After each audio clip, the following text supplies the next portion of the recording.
নাম আপনার? আমার নাম রুকসানা। আপনি কি হসপিটালে মানে আমি হসপিটালে কাজ করি। কি কাজ করেন? অত মোছামুছি করি। যে আমরা কোনো এই বাথরুমের মধ্যে দেখলাম রমাদানের বাথরুমের মধ্যে খুব মানে নোংরা জিনিস রাখা এখানে। আমরা এটা ডেইলি ফালাই, ডেইলি আমরা ফালাই। এটার দায়িত্বে আছে সমীরণ, সিকিউরিটি আর অদ্বিন। তারা রাত্রে পাইটি করে এই জন্য মজুদ খাইয়া পালায়। এটা আমি আগেও কইছি, আগে বুধবারও কইছি।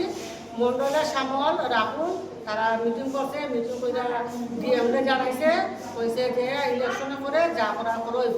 তখন তো রাহুল মারা গেছে, আর রাহুল থাকা অবস্থায় এইগুলি আসতো না।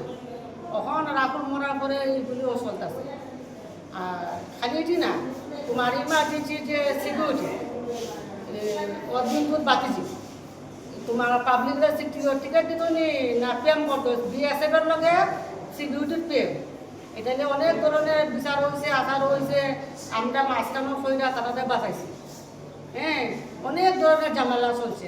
তখন তো আমরা কোনো যাওয়ার জায়গা নাই। আমরা কিনা করবো, আমরা তো ডেইলি যাবো। মদের বোতল তো 5টা 6টা করে আমরা পালাই। কেন আমরা কাজ করে আমরা পালাইতে লাগবো, খালি তাই না।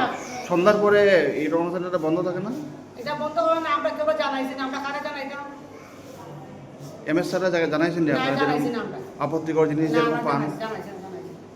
এবারে আমরা স্টাফ করার জন্য আসলো, তার নাম কিন্তু তার মোবাইলও ফটো উঠে রাখছে।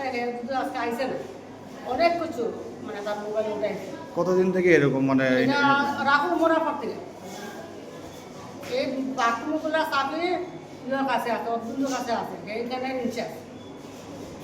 চাবি কি ওনার কাছে থাকে? হ্যাঁ, তারা রাত্রে পার্টি করে সমীরণ আর অর্জুন তারা